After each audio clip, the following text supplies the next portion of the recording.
Commodity round up और देश में मक्के की बुआई बढ़ने के कारण सोयाबीन की जो पिक्चर है वहां पर थोड़ा सा हमने पिछड़ता हुआ इसका इलाका देखा है।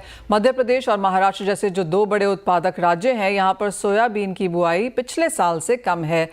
इसको लेकर नेशनल ऑयल मिशन पर कितना असर पड़ सकता है, ये बताने के लिए हमारे साथ soybean processor association of India के ईडी मिस्टर DN पाठक हैं। पाठक जी नमस्कार। और क्लियरली जो ऑयल मिशन है टू बिगिन विद, उसमें एक तो डिलेड है, बहुत लंबे समय के लिए है, फंड एलोकेशन कमजोर है, अब दूसरी कमोडिटीज की तरफ भी किसानों का रुझान है। कैसे देखते हैं आप ये सारी कंसर्न्स? देखिए, मक्के की तरफ रुझान किसान का काफी है और अभी जो एथेनॉल ब्लेंडिंग प्रोग्राम है उसको देखते हुए मक्के का यूज एथेनॉल में बढ़ेगा और किसान को अगर अच्छा दाम मिलेगा तो किसान मक्के की तरफ जाएगा।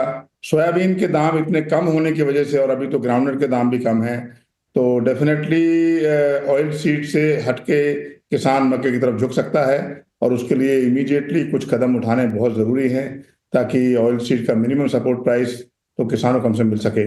लेकिन ओवरऑल अगले साल मैं समझता हूँ कि मक्के का एरिया डेफिनेटली बढ़ेगा, इसमें कोई शक नहीं है, क्योंकि 5 मिलियन टन की बजाय अभी प्लान ये कि 11 मिलियन टन इस्तेमाल होगा मक्का एथेनॉल के लिए अगले साल में। तो इतना मक्का एक्स्ट्रा पैदा होगा तो कहीं ना कहीं से तो जमीन आएगी और वो आएगी मुझे लगता है ऑयल सीड से ही, क्योंकि यहीं पे किसान को दाम ठीक से नहीं मिल पा रहा है। सोयाबीन के ऊपर डेफिनेटली एक ये बोझा है मक्के का। तो as an edible oil industry फिर पाठक जी आप लोग क्या कर रहे हैं इसके लिए? हम लोग क्या कर रहे हैं ये बड़ा भारी सवाल है, क्योंकि एथेनॉल ब्लेंडिंग प्रोग्राम एक नेशनल प्रोग्राम है जो कि क्लाइमेट चेंज से जुड़ा हुआ है, तो उसमें कुछ बड़ा कुछ किया जाए ऐसा संभव नहीं है। अब हम सरकार से यही बोले कि जैसे भी हो, पार्टिकुलरली इस साल में या जब भी ऑयल सीड के दाम MSP से नीचे जाएं तो सरकार को उसमें सपोर्ट करनी चाहिए, क्योंकि ऑयल सीड भी हमको उतना ही जरूरी है। एडिबल ऑयल का इंपोर्ट इतना बड़ा है जितना कि पेट्रोल और का इंपोर्ट कम करना जरूरी है।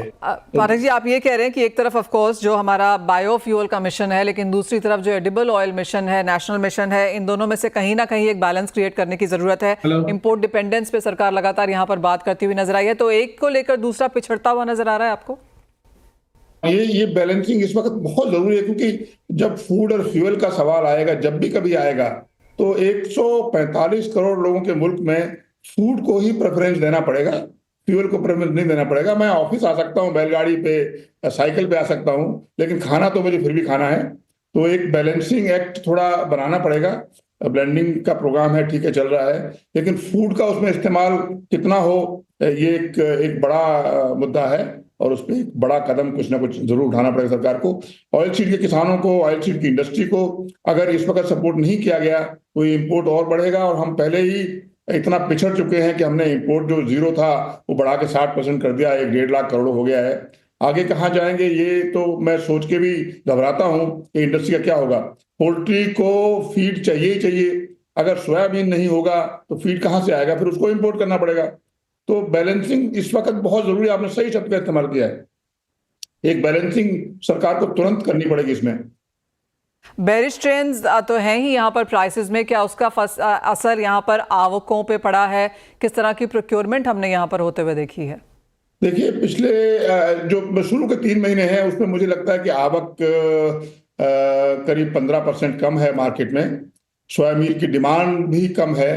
हम सोयाबीन की डिमांड पिछले साल के लेवल पे रख रहे हैं, जबकि पोल्ट्री इंडस्ट्री 8 से 10% बढ़ रही है। तो डिमांड जो 10% बढ़नी चाहिए थी वो इस साल भी मुझे लगता है वैसी ही रहेगी। एक्सपोर्ट भी इस साल नहीं हो पा रहा है, बड़ी समस्याएं इस साल बहुत सारी इकट्ठी हो गई हैं। एक्सपोर्ट नहीं हो पा रहा है, दुनिया की ग्लोबल प्रोडक्शन बहुत ज्यादा है सोयाबीन की, तो एक सप्लाई ग्लट जैसा हो गया है। वो सप्लाई ग्लट में हम लोग फंस गए हैं, ऊपर से मक्का ने एक डबल वहमी हो गया है, करेला और नीम चढ़ा जैसी बात हो गई है। तो किसान को दाम नहीं मिल पा रहा है। 20% ड्यूटी बढ़ी, उससे सिर्फ इतना हो पाया कि जो दाम और ज्यादा गिरता है वो थोड़ा रुका हुआ है, लेकिन MSP तो फिर भी नहीं मिल पा रही है आज के दामों पे।